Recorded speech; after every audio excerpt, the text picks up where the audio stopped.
So recently in Classic, I've realised that there are an awful lot of crafting materials that simply are used in only one or two recipes, and this results in basically hundreds of items that are very obscure that you may not know where to go about getting these items from. And as a result, I thought it might be a good idea to start a little series that shows you whereabouts you can go and farm items that you may otherwise not have any idea where to get them from.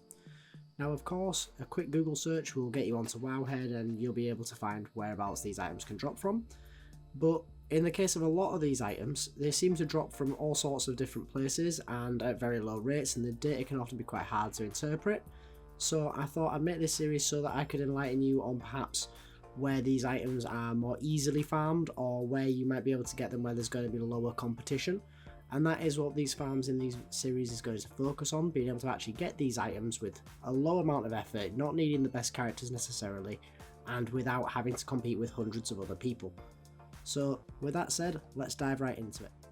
So today for episode 1, I thought I'd dive in with one of the more common reagents that are on this list, that are things that people are going to commonly want to be using in their crafting, but not are so common that they necessarily know where to get them from. So in today's episode, we're going to be looking at elementals. Now, this is going to be elemental fire, elemental earth, elemental water, and elemental air. These are mostly used in mid to high level crafting patterns, and as a result are not something that you're likely to have come across necessarily, or certainly not in great amounts in the process of leveling up, simply due to the fact that they tend to come from mid to higher level monsters. Now, these do drop off of quite a wide variety of creatures throughout the game, and a lot of the times it is from creatures that you'd expect. So for example, the elementals often drop from literally elementals of that same type, and that's what you're going to see me killing in these videos here today. However, these elementals are often incredibly rare in the zones that they are in that there is often one or two in a whole zone, and they are sparsely populated and hard to track down. This video is going to focus on where you can find large amounts of these elementals close together with a decent drop rate, but really focusing on trying to avoid farms where you are going to have a lot of competition. Now in this footage you will find that there is pretty much always going to be competition, simply due to how classic servers work and the fact that these elementals are worth a lot of gold and that there is no layering and no force respawns. So we are really going to focus on getting the farms where you're going to have the least competition. That is really what we're aiming for here. So let's dive into it with number 1. We're going to talk about elemental fire. Now, elemental fire, like I alluded to earlier with all of these elementals, can be found in a lot of different locations, but my preferred location is this one here in the Charred Vale in Stone Talon Mountains. Now, there are two types of fire elementals here, which are basically a lesser and more senior form of the same elemental, and both can drop these elemental fire at a pretty decent rate. Now, the only problems with this farm is that these mobs are reasonably sparsely populated, but what is excellent is that they are interspersed by other mobs that do also drop other things of interest. Most notably is that these have a harpy mob nearby to them, which are going to drop light feathers, which if you are a low level, you can sell for a decent amount of gold to start getting those things that you need to purchase early on, such as your mount and things like that, that are at a more modest gold tally, but where you are going to need to go out of your way to get that amount of gold.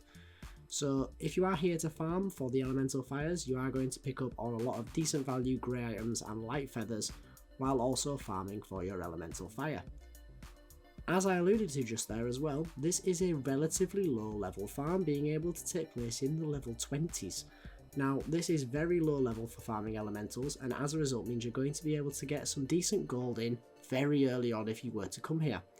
Now the big thing that really sells me on this farm is going to be that because these mobs are so sparsely populated, it is not a particularly well farmed farm. You are going to pretty much have them to yourself, save for possibly the odd person or people who are killing these mobs while questing in the area. This means that you are going to get the vast majority of the mobs that respawn for yourself, which gives you the best chance of getting these elementals.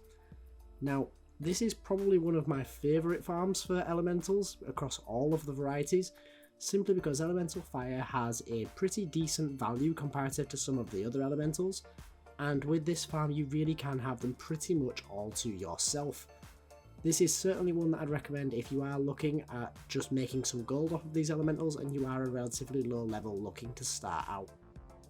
Next up, we're going to talk about the elephant in the room, and that is going to be Elemental Air. Now, Elemental Air is a farm that I've been all over Azeroth looking for a decent farm of, and unfortunately I've only really found one, and that is going to be one with a few drawbacks. So this is going to be killing the Thundering Exiles in the Arathi Highlands. Now, this is really good for in terms of being relatively low level. The mobs are only in the high level 30s.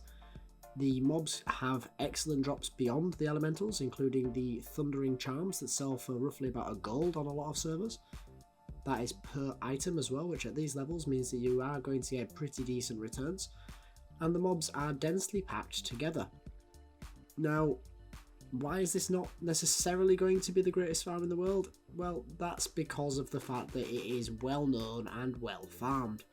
This is going to be the best location you can get for Elemental Air, irrespective of anything else. If you can find a time of day where you can farm these mobs without much competition, at that point this would be an excellent farm. So if you are someone who plays regularly at 4 o'clock in the morning and you can have this to yourself, this is definitely one that I'm going to recommend. To that end, there is also a farm for all of the other elementals in Arathi Highlands. This zone is literally teeming with elementals that you can farm. However, if you play at peak times, you are going to have a lot of competition. Now, I play on a relatively lower pop realm compared to a lot of you, and even I am still finding 3, 4, 5 people at any given time that I am competing with when I am farming in these locations. Even now, when I was getting this footage thinking I was going to pick a relatively decent time to be getting it unopposed, I still had 1 or 2 people turning up to fight for me with the mobs. Now, this does result in a much lower kill count than you would like. If you had this zone to yourself and you are level appropriate, chances are you'd be able to kill these mobs endlessly with their respawn timer coming into play before you were able to clear all of the mobs. This would be true of any of the elementals in the Arathi Highlands, whether you're after the fire, the air, the earth or the water. They're all going to have this same problem. They're all easy to kill, they all drop great, but you just have to compete with everybody else. If that's something that doesn't bother you, then by all means the Arathi Highlands is number 1 for all of the elemental farms. Feel free to head straight there and compete with everybody else for your mobs. If the opposite is true and you are someone who absolutely despises competing for mobs, then what I would recommend for the Elemental Air is to go to 1000 Needles. Now, these mobs are even lower level, being in the low level 30s, and are very easy to kill. The only problem is they take place in the entirety of the salt flats on the eastern side of 1000 Needles, and they are incredibly sparsely populated. Now, the drop rate is decent, but you are going to find yourself spending a lot more time running than you are killing, and that can be a big issue if you are playing as a level 60 with your fast mount, or if you are an incredibly mobile class. Perhaps it's not the worst for you, but if you are playing immobily, like when I was getting this footage I was using my priest, then you are going to have a really bad time. Like I say, the mobs are easy and it's by no means an intensive thing to have to do, it's not a challenge, but these mobs are very sparsely populated, and as a result it is not the one that I'd recommend. Instead, you are better off most of the time competing for the Thundering Exiles in the Arathi Highlands. Penultimately, we have Elemental Water. Now, Elemental Water, I recommend farming off the lesser water elementals in the Vile Reef, or more accurately an island in the Vile Reef, in northern Stranglethorn just off of the coast. Now, this is a pretty all-round excellent farm. The mobs are not too challenging to kill, they are plentiful, they are in a small area, they are not particularly well farmed, and as a result, it turns out on paper that it looks like it's going to be a pretty excellent farm. If you are level appropriate, you can also get decent amount of experience from farming these mobs as well. The catch, however, is that the Elemental Water is probably the lowest value elemental on your server.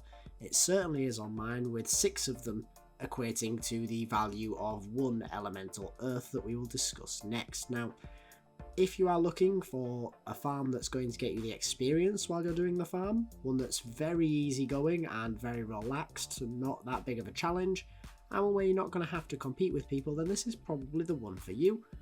But just do expect your gold returns to be that little bit lower.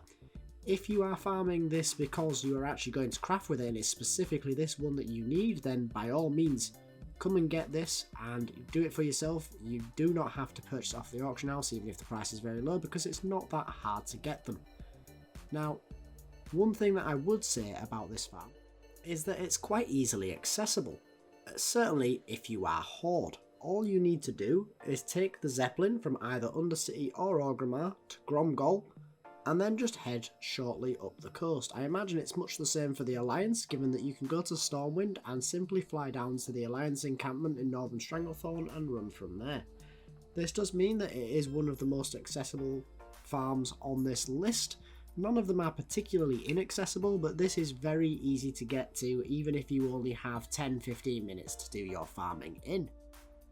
Now, our final farm that we're going to discuss is Elemental Earth. Now, Elemental Earth has a few different farms, but by far the most popular, and the one still that I would recommend in spite of its popularity, is going to be in the Badlands. Now, the Badlands actually has 2 different Elemental Earth farms within it that vary slightly on the level of the mob, as well as their density, and also whether or not they are going to be highly contested. Now, I honestly find that for all of the people complaining how many people there are here, the amount of mobs and the way that they're laid out and their respawn rate means that I never really have that much of a problem trying to farm them on a level appropriate character. If you are a higher level character, then maybe you're going to be able to kill these quick enough that you're going to encounter an issue with how many people are there farming. But since these items are most commonly farmed by people who are approaching that first mount level, at that point you're probably not going to have too much of a problem being able to find mobs to kill and get you your elemental earths to get selling to get your mount money. What I would also say is that compared to all the elementals of any type that I've killed across Azeroth, these do seem to have the best drop rate for their elemental earth. Now, if you were to look on Wowhead, you will find that most of these mobs that I have been talking about today have relatively even drop rates, but it just doesn't feel that way, whether it's because I'm able to kill more mobs and as a result I simply haven't noticed that I'm getting more elemental earths because I'm killing more elementals.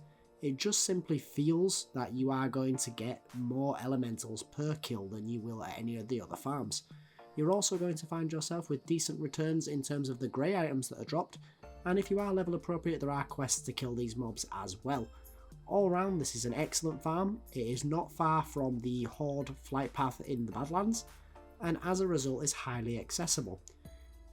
One thing that I would say is that on my server at least, you do seem to have wildly fluctuating prices on Elemental Earth, varying by as much as $1.50 on a daily basis. Now, this does mean that when it comes to selling your Elemental Earths, you are going to want to make sure that you do your research and make sure that you aren't posting at a lower price. Make sure that your TSM settings are set accordingly, and you don't end up robbing yourself by posting them when they are at a particular low.